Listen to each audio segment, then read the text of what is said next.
Biblia, por favor, Lucas capítulo 24.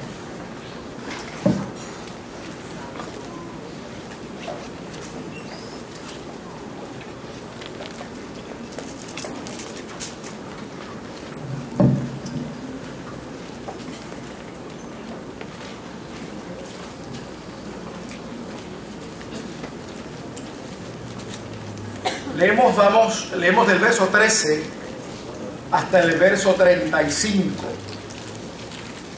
unos cuantos versos.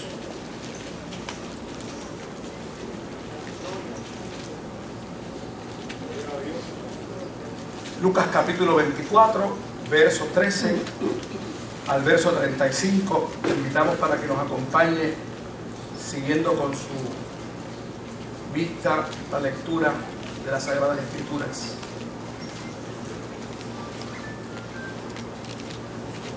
La palabra del Señor lee así: a la gloria de Dios Padre, Dios Hijo y Dios Espíritu Santo.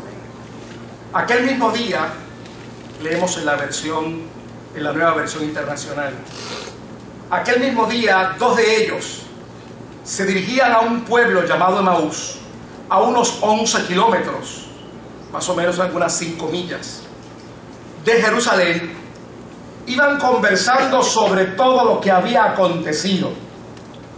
Sucedió que, mientras hablaban y discutían, Jesús mismo se acercó y comenzó a caminar con ellos, pero no lo reconocieron, pues sus ojos estaban velados. ¿Qué vienen discutiendo por el camino?, les preguntó. Se detuvieron cabizbajos y uno de ellos, llamado Cleofas, le dijo: ¿eres tú el único peregrino en Jerusalén que no se ha enterado de todo lo que ha pasado recientemente? ¿Qué es lo que ha pasado?, les preguntó. Lo de Jesús de Nazaret. Era un profeta, poderoso en obras y en palabras delante de Dios y de todo el pueblo. Los jefes de los sacerdotes y nuestros gobernantes lo entregaron para ser condenado a muerte y lo crucificaron. Pero nosotros abrigábamos la esperanza de que era Él quien redimiría a Israel. Es más, hace ya 3 días que sucedió todo esto. También algunas mujeres de nuestro grupo nos dejaron asombrados. Esta mañana, muy temprano, fueron al sepulcro, pero no hallaron su cuerpo. Cuando volvieron, nos contaron que se les había aparecido unos ángeles, quienes le dijeron que Él está vivo. Algunos de nuestros compañeros fueron después al sepulcro y lo encontraron tal como había dicho a las mujeres, pero a Él no lo vieron. ¡Qué torpes son ustedes!, les dijo, y qué tardos de corazón para creer todo lo que han dicho los profetas. ¿Acaso no tenía que sufrir el Cristo estas cosas antes de entrar en su gloria? Entonces, comenzando por Moisés y por todos los profetas, les explicó lo que se refería a Él en todas las Escrituras. Al acercarse al pueblo donde se dirigían, Jesús hizo como que iba más lejos, pero ellos insistieron: quédate con nosotros, que está atardeciendo, ya casi es de noche.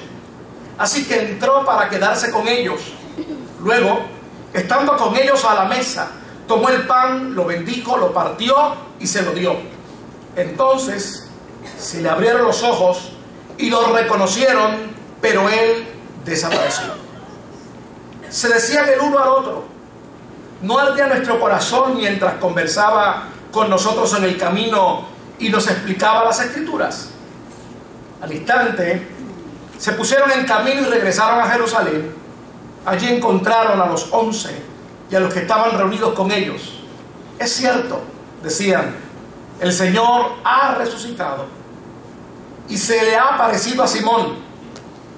Los dos, por su parte, contaron lo que les había sucedido en el camino y cómo habían reconocido a Jesús cuando partió el pan. La Semana Santa terminó para el calendario cristiano y la tradición cristiana la semana pasada. Y muchas veces no volvemos a hablar de la resurrección de Cristo, ni los beneficios que ella trae, ni las implicaciones teológicas que nosotros vivimos a diario, entendiendo o no entendiendo la resurrección de Cristo. Y me pareció correcto que nosotros pudiéramos en esta mañana, en esta noche, trabajar con los aspectos que necesitamos tener presente para internalizar este evento tan extraordinario que es la resurrección de Jesús. Obviamente, no podemos internalizar algo que no entendemos. No podemos internalizar algo que posiblemente carece de un valor pragmático, de un valor que nosotros podamos utilizar a diario.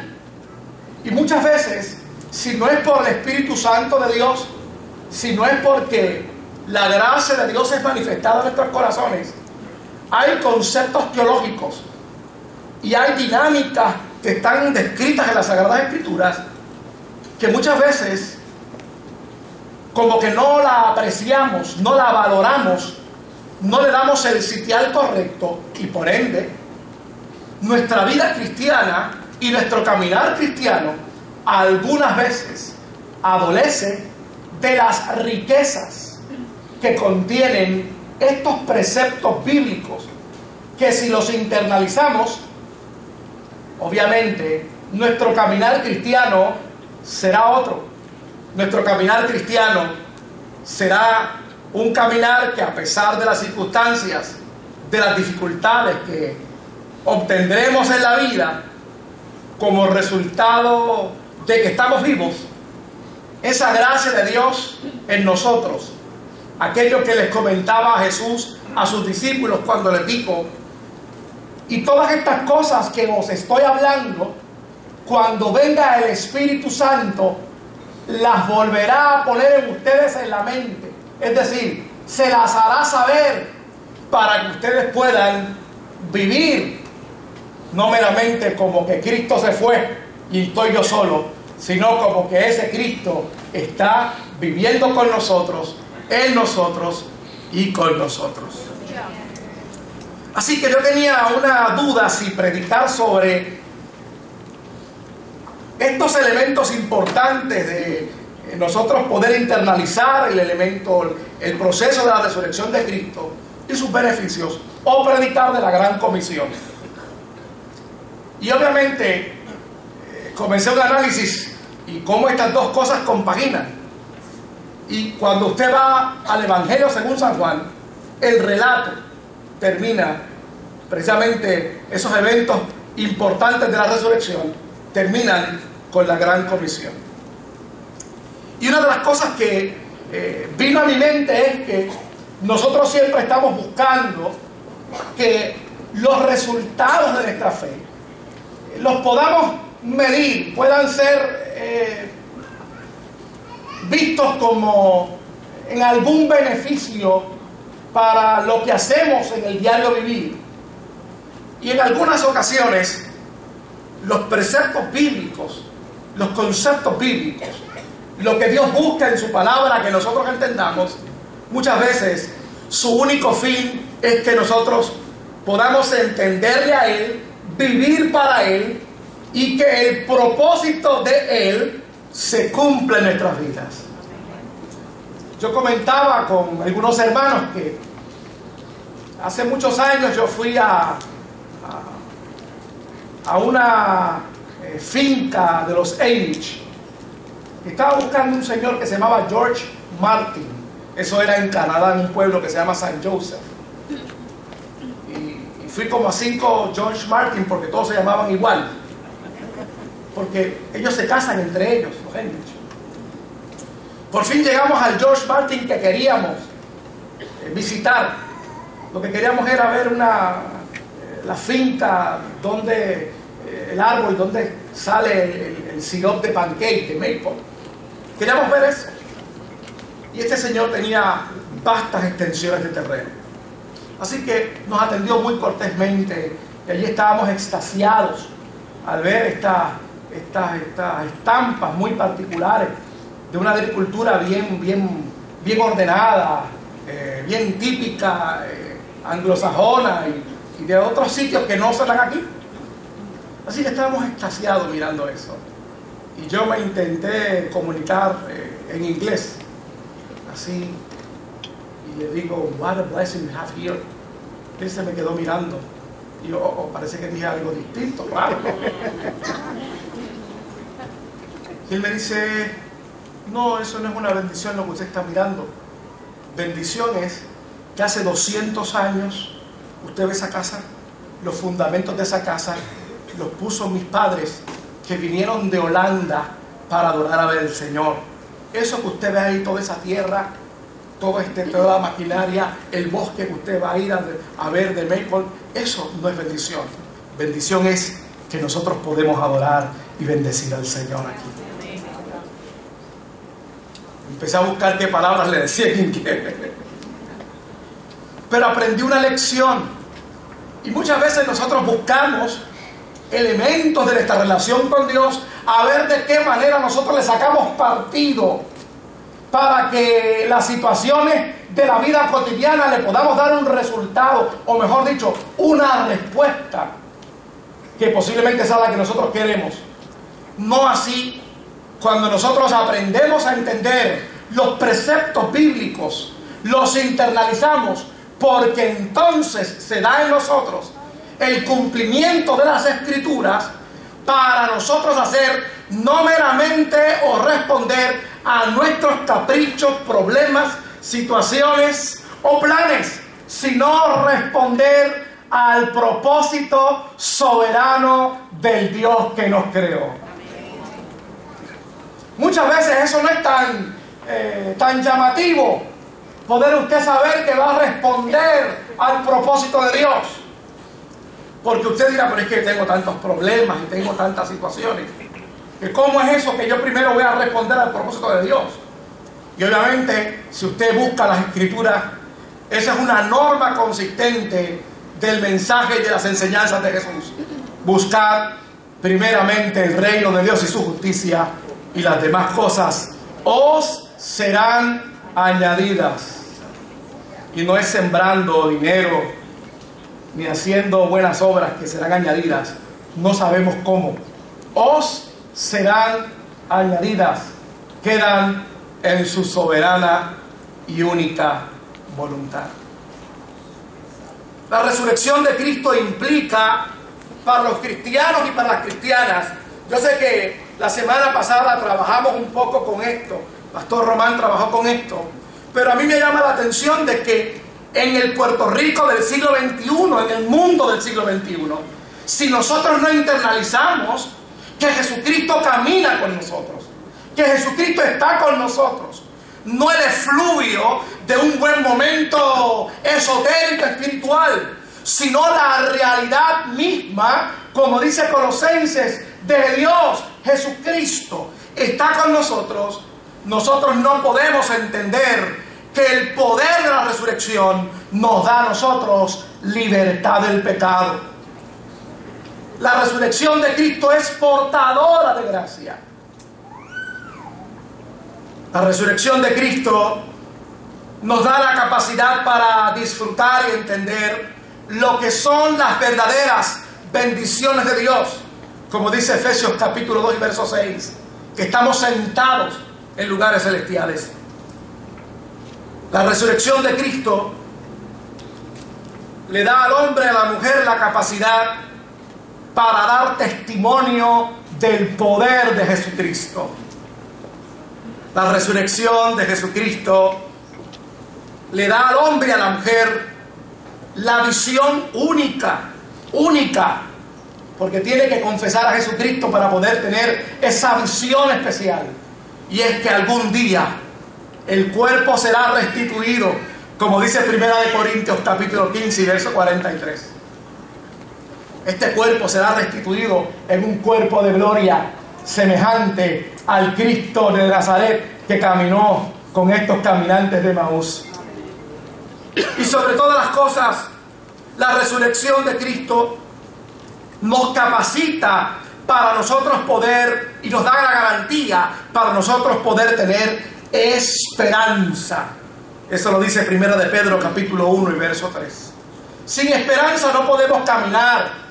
Sin esperanza no podemos traslucir a Cristo.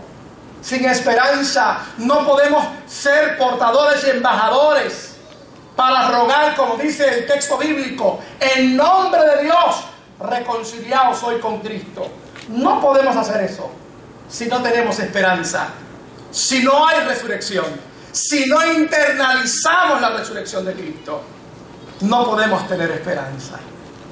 Hay una anécdota sobre la esperanza de los cristianos, sobre esta cuestión de la resurrección. Y dicen que esta señora ya sabía que estaban sus días a llegarse. Y llama a su confesor y le dice: yo necesito que usted me ayude en estos preparativos. Y obviamente le dice: yo estoy preparada para estar con el Señor cuando Él me llame. Así que yo deseo estos cánticos para el culto funeral, estos versos bíblicos, que sea de esta manera, en tal lugar lo podemos hacer. Mi familia me puede dar esta parte. Quiero por favor que tengan estos versos bíblicos para la consolación. Y sobre todas las cosas, aquí hay un tenedor que yo quiero que ustedes, cuando mi cuerpo diga basta, me lo pongan en la mano. Un tenedor. Aquí así. Eso le pareció raro a todo el mundo, ¿verdad? Un tenedor.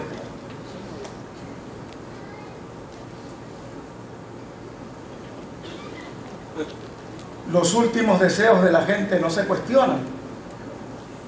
Así que estuvo muy curioso al confesor, al pastor, después de todos los arreglos, un tenedor en la mano de esta cosa. Le dice: perdóneme, pero me llama mucho la atención que usted desee que le coloquemos un tenedor en su mano. ¿Cuál es la razón para el tenedor?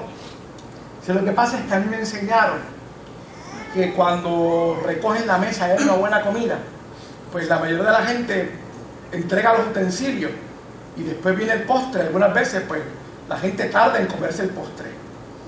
Y yo quiero que a mí me pongan un tenedor, porque la Biblia dice que allá va a haber una cena y hay una boda del Cordero. Y yo quiero, cuando llegue, estar preparada para sentarme a la mesa y arrancar a comer ese banquete que me tienen preparado. Esto es lo que implica que los hombres y las mujeres puedan entender y puedan internalizar la resurrección de Cristo.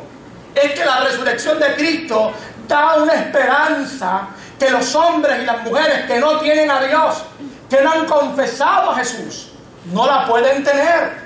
Se acaba con el problema, se acaba con las circunstancias difíciles, se acaba inclusive al saber que la muerte está cerca. Pero los cristianos tienen esperanza. José se llamaba, no recuerdo el apellido, se sentaba por esta área. José era un hombre que tendría mi edad en ese momento, se me escapa el apellido, Pastor Román. Él era contable. ¿Sabe de quién estoy hablando? Elba era la que se llamaba la esposa. Usted es mi ama. Elba. Recuerdo que fui a verlo como 5 días antes de partir para estar con el Señor. Estaba bien delgadito. Estaba en el auxilio mutuo. Pero estaba con una payama, hermano. Óigame, que podía salir con aquella payama para afuera. Planchadita la payama. Cuando llegué, estaba afeitadito con sus espejuelos. Bien bañadito. Y le pregunto: ¿cómo estás? Muy bien, gracias al Señor. Y comenzamos a conversar y la expresión de él fue: estoy preparado para lo que el Señor quiera. Yo salí de allí no consternado por la tristeza de lo que sabía o lo que inminentemente posiblemente sucedería, sino salí consternado porque yo decía: Señor, cuando tú me llames a tu presencia, yo quiero estar así, planchadito, perfumadito, y con esa esperanza que solamente provoca el resucitado cuando está al lado de los hombres y las mujeres no solamente en los momentos de alegría, no solamente en los momentos de fervor religioso, sino aún en los albores de la muerte. Allí el resucitado está para dar esperanza.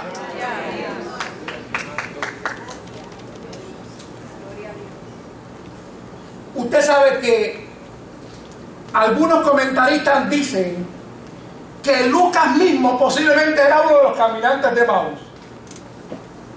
Posiblemente era Lucas, porque da unos detalles extraordinarios de lo que sucedió ahí. Cleofas dicen que era miembro de la familia de uno de los discípulos de Jesús. Así que esta gente conocía de primera mano el testimonio de Jesús. Conocían de primera mano quién había sido Cristo. Pero ahora, en el momento del dolor, en el momento difícil, ellos se turban. Habían esperado 3 días. Habían visto a Jesús padecer en la cruz. Han escuchado rumores de que resucitó.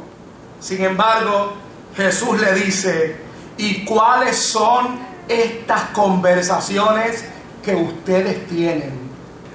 Para internalizar la realidad de que Cristo camina contigo, de que Él ha resucitado. La realidad dolorosa que vivimos no debe ser repetida. Provoca tristeza más allá de la esperanza cristiana. Si ciertamente nosotros caminamos, si ciertamente Jesús lo advirtió de que tendríamos dolores, no podemos estar repitiendo la realidad de tristeza.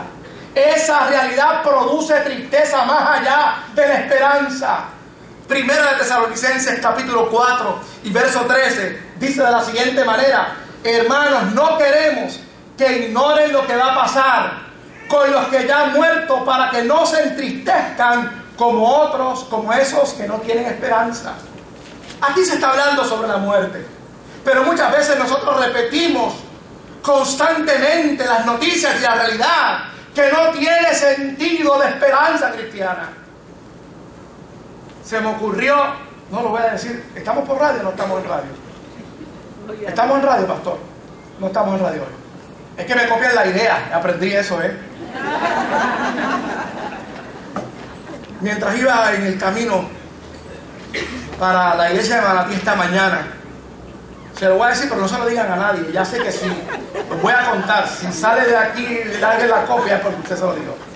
Y oye, ¿qué tal si nosotros pudiéramos recoger, hacer un anuncio para que todos los testimonios que pasen esta semana me los envíen por email? El testimonio de una iglesia por allá, por Mayagüez, por Arecibo, por Fajardo, y pudiéramos en este programa que queremos realizar el cristiano, tener una sección y comenzar rapidito, ¿no?, a decir todas las cosas que el Señor ha hecho, todo lo que el Cristo resucitado ha hecho. Porque cuando los discípulos, estos hermanos, los caminantes de Emaús, Jesús los confronta, dice: pero ¿qué es eso que ustedes están hablando? ¿Qué tristeza es esa que ustedes tienen encima?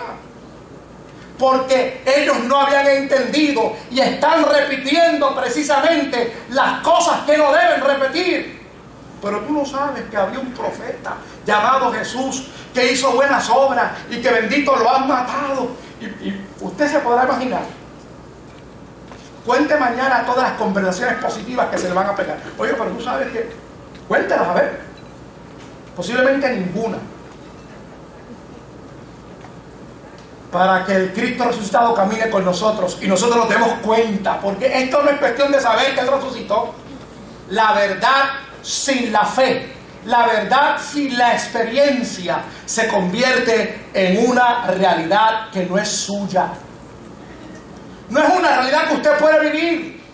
Y la resurrección de Cristo, el acompañamiento del Cristo resucitado, no meramente lo podemos ver en otros, lo tenemos que vivir cada uno de nosotros. Y por eso es necesario que podamos repetir las buenas noticias. El pasado culto de oración lo abrimos con un testimonio. No bien había terminado ese testimonio, se acercó una hermana, que estoy mirando desde aquí, y nos dijo: el miércoles que viene yo tengo otro testimonio. Y lo vamos a comenzar a seguir haciendo ¿Qué pláticas son esas que producen tristeza profunda más allá de la esperanza cristiana?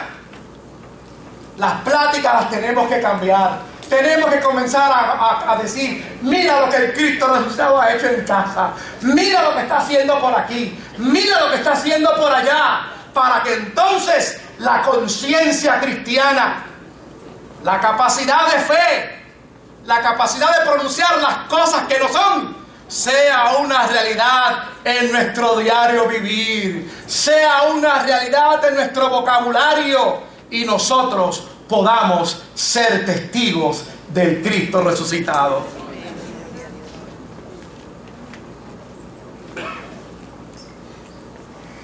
Este Cristo resucitado, al aparecerse a estos queridos amigos, Jesús les increpa. Un comentarista dice que los trata de buena manera, pero cuando usted ve las escrituras en otras versiones, parece como si les hubiera hablado un poco fuerte, ¿no? Porque el verso 25 le dice torpes. Y yo no sé si usted diciéndole torpe a alguien, pues usted se queda lo más tranquilo, pero como que uno le choca, ¿no? Pero hay un comentarista que hace la traducción del griego y él dice que lo único que le dijo fue que, pues no sean tontos, algo así, ¿verdad? Pero con cariño. Pero independientemente de la manera, quizás enérgica o menos enérgica, Jesús los confrontó. Jesús los confrontó. Jesús les dijo: ustedes tienen conocimiento de las Escrituras, pero les falta la fe y la profundidad, que entonces nos hace tardos e insensatos si la profundidad y la fe en la palabra no está presente.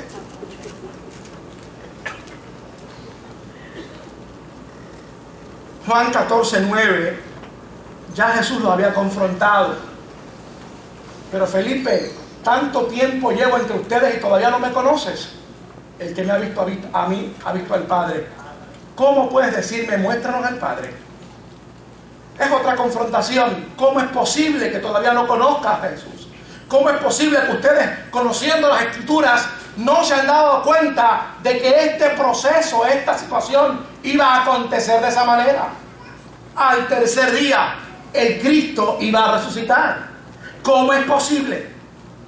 Lucas capítulo 8 y verso 13 dice de la siguiente manera: en aquellos que la palabra cae y no pueden entender, no echan raíces. Mire lo que dice la Escritura: los que están sobre las piedras son los que reciben la palabra con alegría cuando la oyen, pero no tienen raíz. Estos creen por algún tiempo, pero se apartan cuando llega la prueba. Los caminantes de Emaús habían visto que todo iba mal, habían repetido las malas noticias y arrancaron a correr. No fueron para donde estaban los discípulos. Algunos dicen que estaban caminando inclusive en dirección opuesta. Cuando la palabra del Señor no echa raíces en nosotros, la aceptamos con alegría. Lo que les decía al principio, que creemos que solamente los conceptos bíblicos es para resolver mis problemas, que el Señor me va a ayudar con las deudas, que el Señor me va a ayudar con las tristezas, que el Señor me va a ayudar con el problema con mi esposo, el Señor me va a ayudar con un problema en casa. Claro que te va a ayudar.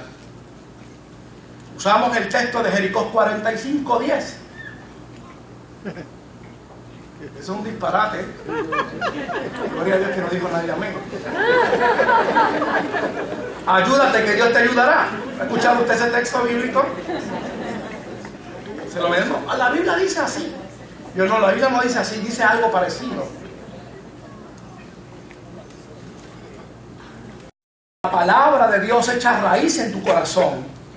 Cuando tú conoces y entras a la palabra, entendiendo que es la palabra de Dios para tu vida, entonces cuando llegan los problemas, puedes enfrentarte a ellos y responder con adecuacidad a los problemas.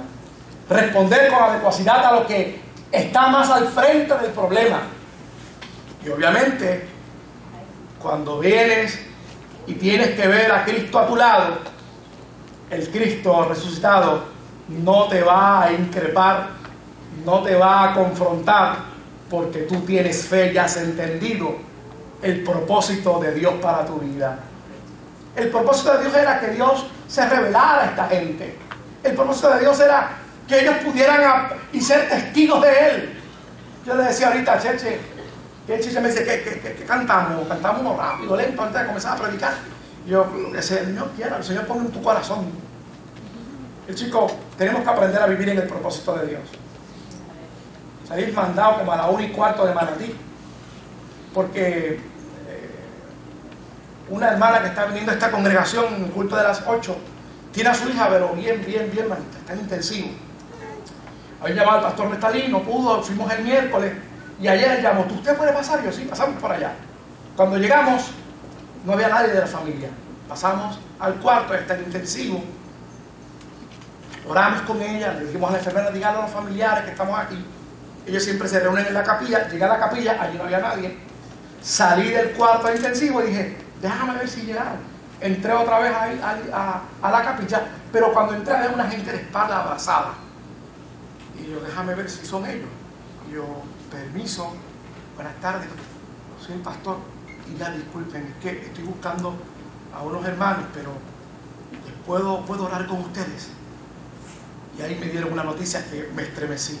Dice, es que la señora me mira, mi esposo acaba de morir. Estaba el hijo y su papá acaba de morir. El papá, este es mi hijo. Y yo tuve que decirle, pues para eso el Señor nos envió aquí.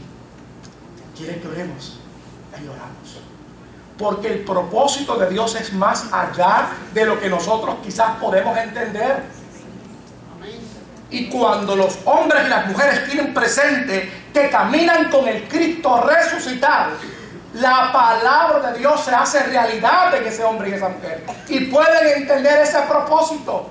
Quizás en el momento las cosas no pueden surgir como usted y yo querramos. Quizás en el momento X o Y cosas no caen en el lugar donde usted entiende que su agenda tiene que estar. Pero cuando andamos con el resucitado, eso es como si usted andara literalmente con su mejor amigo. Y usted le da una mirada, esas comunicaciones que solamente se dan con los ojos, con la mirada. Y usted dice un montón de cosas ahí. Pues es así cuando usted anda con el Señor. Y de momento la cosa como que parece que no pinta como usted creía, pero usted mira al resucitado. Y en esa comunicación usted entiende que el que guía su vida es el resucitado. Aleluya. Se hacen entendibles las cosas que algunas veces nos parecen misteriosas. Y usted entonces aprende a vivir en el propósito de Dios, no en el propósito de su agenda. Estos caminantes de Emaús pudieron entender que andaban con Jesús cuando tuvieron comunión con Él. Dice la narración que en alguna parte pudieron identificarlo de la forma o manera en que Cristo partió el pan. Juan 15 del 4 al 7 nos habla de esa comunión. ¿Cómo es esa comunión? Jesús la describió. Permanezcan en mí y yo permaneceré en ustedes. Así como ninguna rama puede dar fruto por sí misma, sino que tiene que permanecer en la vid, así tampoco ustedes pueden dar fruto si no... ¿Es verdad que no terminé? Si no permanecen en mí. Yo soy la vid y ustedes son las ramas. El que permanece en mí como yo en él dará mucho fruto. Separados de mí no pueden ustedes hacer nada. El que no permanece en mí es desechado y se seca, como las ramas que se recogen, se arrojan al fuego y se queman. El último verso: si permanecen en mí y mis palabras, repito, mis palabras permanecen en ustedes, pidan lo que quieran y se les concederá. Esa es comunión con Dios. ¿Cómo vamos a saber que el Cristo resucitado camina con nosotros? Porque Él dijo: y estaré con vosotros todos los días hasta el fin del mundo. Así que la dinámica para yo darme cuenta de que el resucitado camina conmigo está en mi mente, en mi corazón, en lo que pienso, en lo que digo, en mis actitudes. Si Cristo está conmigo, Él es el que domina mi vida, el panorama de mi vida. Yo quiero que Cristo camine conmigo. Yo quiero permanecer en Él. Y entonces habrá la evidencia en tu corazón. Habrá la convicción en tu corazón. Como dice el profeta, aunque pases por donde pases, por el agua, por el fuego, nada te va a pasar, porque Él estará contigo todo el tiempo. Aleluya. La comunión con Él es fundamental, y esa comunión parte en primer lugar de la actitud. Luego, todo ese ejercicio religioso que hacemos, de la oración, de la lectura de las Escrituras. Óigame, yo le digo a la gente cuando está en muchas vicisitudes y muchos problemas, arranca un papelito, ponga las cosas que usted necesita, lo más que le duele, por lo cual usted tiene que orar, póngaselo en el bolsillo, y a las 8 de la mañana sáquelo y ore. Señor, aquí está el presente eso. A las 12 saca el papelito y vuelve y ora. A las 3 de la tarde vuelve y ore. A las 6 de la tarde vuelve y ore. A las 8 de la noche, antes de acostarse, y si se despela, vuelve y ore otra vez. Comunión con el Dios Todopoderoso nos da la certeza de que el resucitado anda con nosotros. Aleluya. Ellos habían tenido comunión. Algunos teólogos dicen, posiblemente era tan vívido la experiencia de los apóstoles que le dijeron a estos dos: mira, es que cuando el maestro se sienta, lo hace de esta manera, porque posiblemente ellos dos no estuvieron allí, pero era que era tan peculiar la manera en que Cristo tenía comunión con sus discípulos, que había saltado ya del grupo de los 11, y ya todos aquellos que querían tener intimidad con Jesús conocían los detalles de cómo era que Cristo partía el pan. Por eso es que nosotros vamos a seguir testificando de lo que el Señor hace. Por eso es que es importante que tú permanezcas en Él, que las palabras de Dios permanezcan en tu vida, para que haya testimonio del resucitado en tu vida. Para que no te sientas solo ni sola en ninguna circunstancia de la vida. El dolor provoca soledad.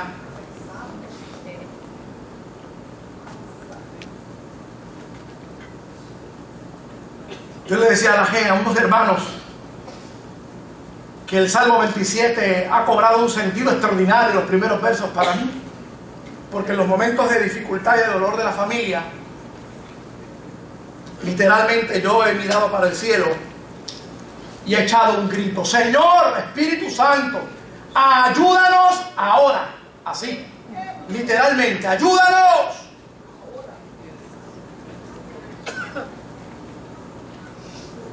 Porque la comunión con el resucitado te da la confianza para que tú puedas ir a la hora que sea. Por eso termina el verso diciendo: y todo lo que le pidieres al Padre, todo lo que le pidieres al Padre, Él lo concederá.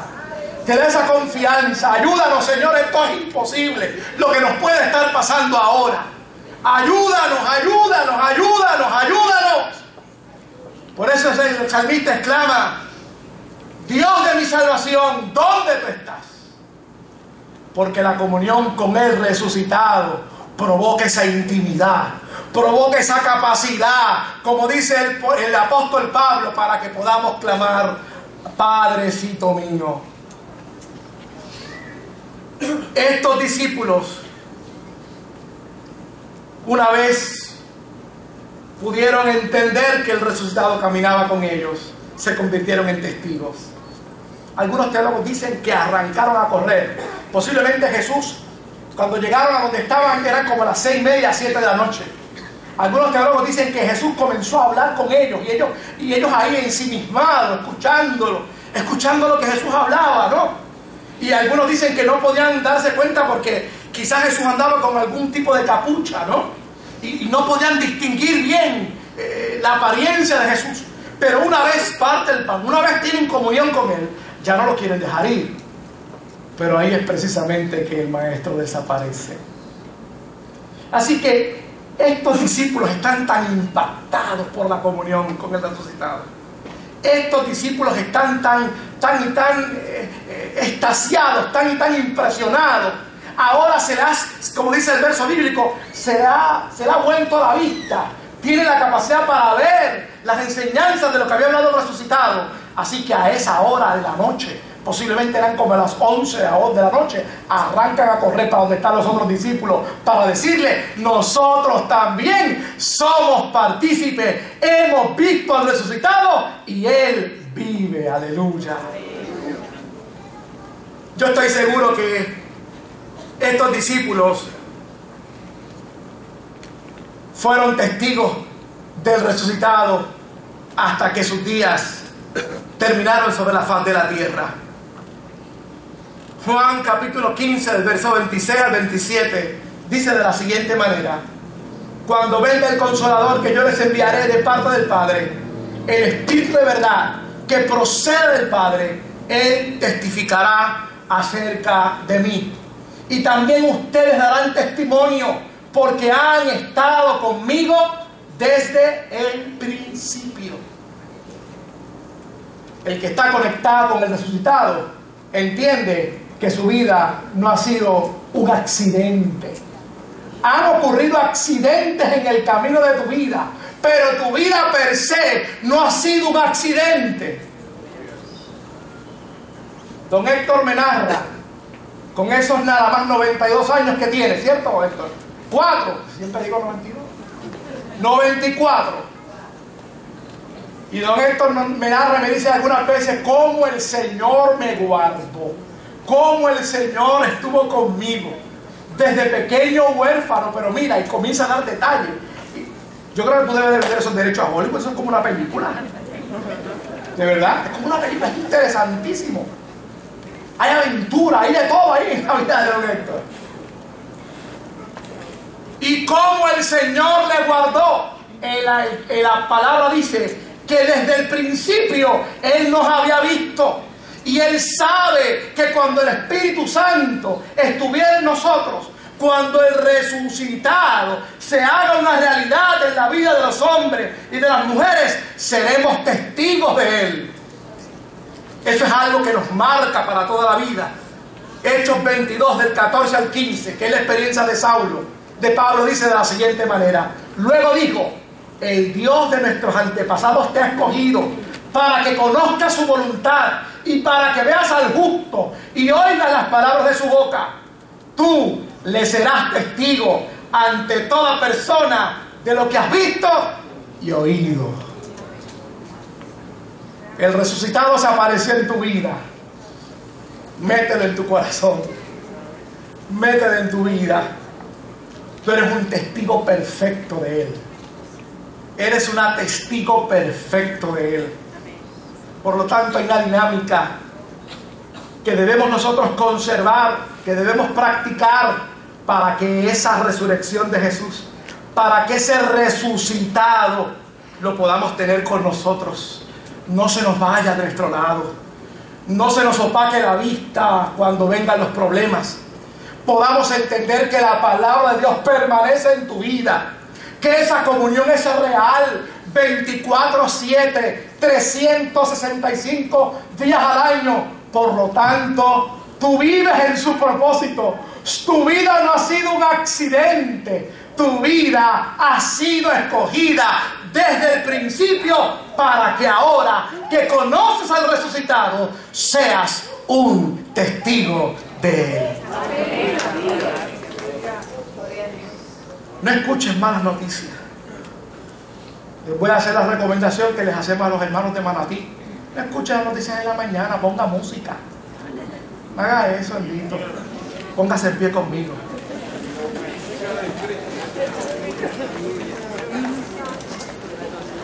Cante un corito. Ponga música cristiana.